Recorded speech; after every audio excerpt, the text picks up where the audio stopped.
सामने आ रही हैं। जल्दी से वो तस्वीरें इस वक्त हम आपको दिखा रहे हैं। भारत टैक्सी ड्राइवर से बातचीत करते हुए गृह मंत्री इस वक्त यहाँ पर, उनकी ये तस्वीरें हम आपको दिखा रहे हैं। हाल ही में आपको याद होगा सर्विस की शुरुआत की गई और अब गृह मंत्री सभी से बातचीत करते हुए। मंत्री महोदय, आज बड़ी खुशी हो रही है इस बात को लेकर के कि देश के शीर्ष नेतृत्व जिनकी छत्र छाया के अंदर में सहकारिता इस तरह से फलीभूत हो रही है और उनके साथ में जो है हमारा यानी कि अपने जो साथी हैं चालक भाइयों का प्रत्यक्ष संवाद हो रहा है। ये पल चालकों के लिए इससे पहले तो नहीं आया, इतिहास के अंदर में हमने नहीं देखा है। तो उसके लिए मैं आभार व्यक्त करूंगा भारत टैक्सी का, उसके साथ ही आभार व्यक्त करूंगा सहकारिता मंत्रालय का और सबसे बड़ा आभार व्यक्त करूंगा मंत्री जी का कि अगर शीर्ष नेतृत्व अगर हमारी बातों को सुनेगा और समझेगा तो मेरे को लगता है कि अब प्रगति दूर नहीं है हम सभी भाइयों की।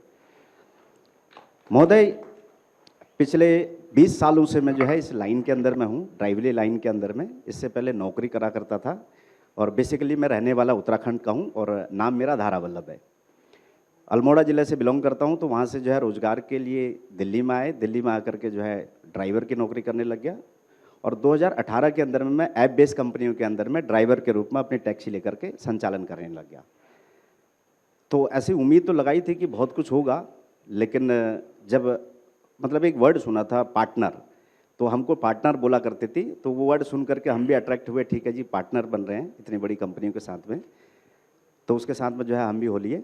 लेकिन जब हकीकत सामने आई तो देखा कि पार्टनर तो कुछ भी नहीं है, एक सिर्फ शब्द है वो। लेकिन वहाँ पर जो चीज़ें मतलब कमियाँ महसूस हो रही थी कि इतनी ज़्यादा कमियाँ थी, उसमें से जो है उन कमियों की ओर मैं आपका ध्यान आकर्षित कराना चाहूँगा और बाकी सभागार में बैठे हुए सभी सज्जन व्यक्तियों को भी बताना चाहूँगा। एक तो जो है नीतियाँ अच्छी नहीं थी, चाहे वो किराए को लेकर के हों या चाहे कमीशन को लेकर के हों या बाकी जो पार्टनर जो ड्राइवर उनके साथ में कनेक्ट हो रहे हैं उनको लेकर के हों। और दूसरा जो सामाजिक सुरक्षा का जो अभाव हो रहा था कि किसी को अगर कुछ हो जाता है तो किसी को कोई लेना देना नहीं, या पार्टनर है सिर्फ एक शब्द है मात्र। और उसके साथ ही जो है जो कमीशन की दरें थी वो बहुत ज़्यादा हाई थी, उनको लेकर के जो है बहुत सारी समस्याएं हुई। तो मन के अंदर में एक जिज्ञासा हुई कि भारत टैक्सी जो ड्राइवरों के लिए, सारथी समाज के लिए आया हुआ है, तो इसके अंदर में इन समस्याओं का समाधान होगा क्या, इसके प्रति थोड़ा सा जिज्ञासा मेरी भी है और मेरे साथियों की भी है, शायद सभी लोगों की। तो मैं आपसे आग्रह करूंगा कि अगर इसमें कोई मतलब हमारी अगर कुछ समस्याओं का समाधान हो सकता है तो मैं आपका धन्यवाद करना चाहूँगा। धन्यवाद। देखिए, अभी आप सहकारिता के कंसेप्ट को समझेंगे तो ये सवाल ही खड़े नहीं होंगे। अमूल क्या है? अमूल में गुजरात की 36 लाख माताएं बहनें सदस्य बनी है, एक कोऑपरेटिव है। और 36 लाख माताओं बहनों ने कितना रुपया रोका है, इसमें इन्वेस्ट कितना किया है मालूम है आपको? सिर्फ 50 रुपया। अब 36 लाख माताओं बहनों ने 50 रुपया इन्वेस्ट कर कर अमूल बनाई। ये 36 लाख तो एक दिन में नहीं हुआ, धीरे धीरे कर कर हुआ है। अभी जैसे हमारा 2.5 लाख का रजिस्ट्रेशन हुआ है सारथियों का, तो धीरे धीरे कर कर 36 लाख हुआ था। अब ये 36 लाख माता बहनों की कोऑपरेटिव 1,25,000 करोड़ का टर्नओवर कर रही है।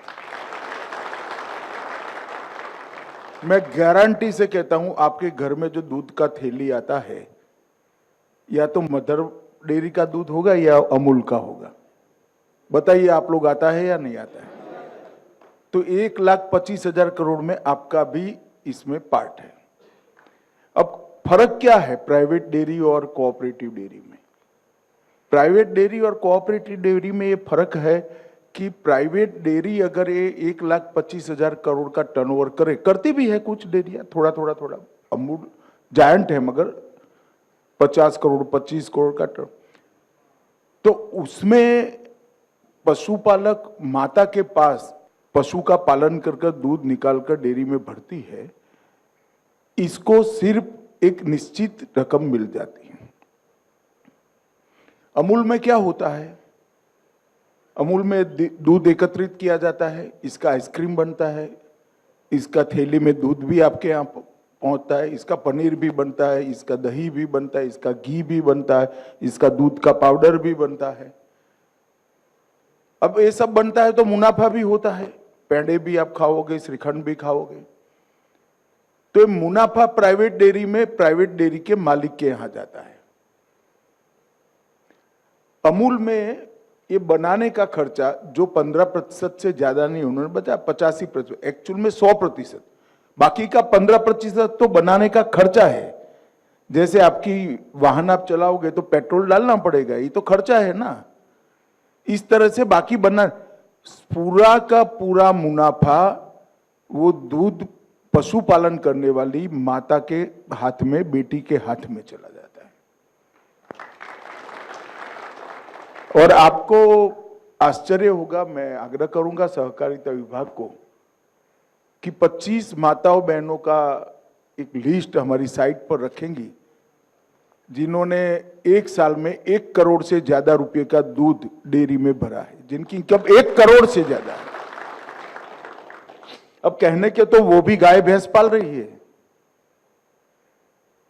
परसों के बाद हमारी साइट पर जाएंगे, फोटो के साथ होगा आपके पास उपलब्ध। तो ये जो कंसेप्ट है वो ये है कि जो श्रम कर रहा है, जो मेहनत कर रहा है, उसी को मुनाफा मिले, किसी सेठ को न मिले। अब आप भारत टैक्सी का विचार क्यों आया? ये जो आपने कहा ढेर सारी कंप्लेंट्स आती थी, 30% कट जाता था, कोई सर्टेनिटी नहीं थी, कोई सुरक्षा नहीं थी, ब्ला ब्ला ब्ला, जितनी भी कंप्लेंट्स हैं वो, इसका निवारण क्या? वो जो कंपनियां हैं, वो कंपनियां चलाने का उद्देश्य मालिक को धनी बनाना है। मेरी बात सच है या नहीं है? हमारा भी उद्देश्य मालिक को धनी बनाना है। फर्क इतना है कि मालिक आप हो। आप मेरी बात समझ रहे हैं? सिर्फ 500 रुपये आपको इन्वेस्ट करना है। 3 साल के बाद क्या होगा? भारत टैक्सी 1 रुपया कमाएगी। मानो भारत टैक्सी 25 करोड़ रुपया कमाई, तो 25 करोड़ में से 20%, 5 करोड़ रुपया, ये भारत टैक्सी के अकाउंट में आप लोगों की पूंजी के नाते जमा हो जाएगा। और 80% पैसा किसने कितना किलोमीटर टैक्सी चलाई इसके हिसाब से वापिस आपके अकाउंट में डाल दिया। मेरी बात गले उतर रही है ना भैया? तो अभी तो आपको जो निश्चित किराया मिलना ही मिलना है, मगर आप तो मालिक हो भाई, तो मुनाफे में भी आपका हिस्सा होना चाहिए या नहीं होना चाहिए? तो ये हिस्सा आने वाला, मगर पहले 3 साल तक थोड़ा धैर्य रखना पड़ेगा। जैसे एक बच्चा होता है, हम प्यार से लालन पालन करते हैं, करते करते बच्चा 30-40 साल का होता है, हम वृद्ध होते हैं, हमने इसका लालन पालन किया, बाद में वो हमारा लालन पालन करता है। तो पहले 3 साल आपको धैर्य रखना पड़ेगा, इसलिए क्योंकि ये एडवर्टाइज करना, इसको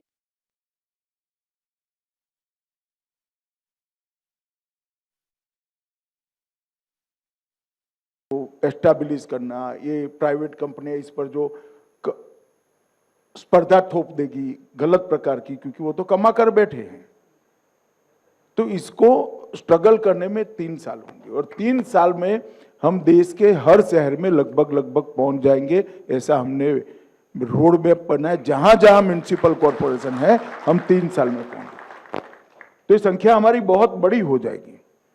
36 करोड़ 75 साल के आजादी में कोऑपरेटिव में जुड़े हैं, भारत टैक्सी 15 करोड़ 1 साल में 2 साल में जोड़ देगी।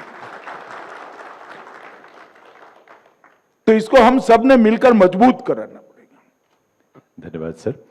धारा वल्लभ जी हमारे बोर्ड ऑफ डायरेक्टर्स में सारथी प्रतिनिधि के रूप में भी शामिल हैं, जिन्होंने भी प्रश्न पूछा। अब मैं अनुरोध करूंगा किशन भाई गोविंद भाई पटनी जी से, वो अपनी बात रखें आपके समक्ष। नमस्ते मंत्री श्री, मैं अहमदाबाद गुजरात से एक ऑटो ड्राइवर हूँ। अभी मैं 10 साल से ऑटो चलाता हूँ अहमदाबाद में। कहाँ रहते हो? मेरे मतदाता। Yes sir, yes sir, yes sir, yes sir. मंत्री श्री, अभी जो ऑनलाइन हम राइड कर रहे हैं तो उसमें बोल रहे हैं आप पार्टनर हो, तो पार्टनर को जो कुछ समस्या आती है तब हम कॉल सेंटर में बात करते हैं। एक सेकंड मुझे बताओ, उन कंपनियों का शेयर है आपके पास? नहीं है सर। तो कैसे पार्टनर हो गए? सर वही बात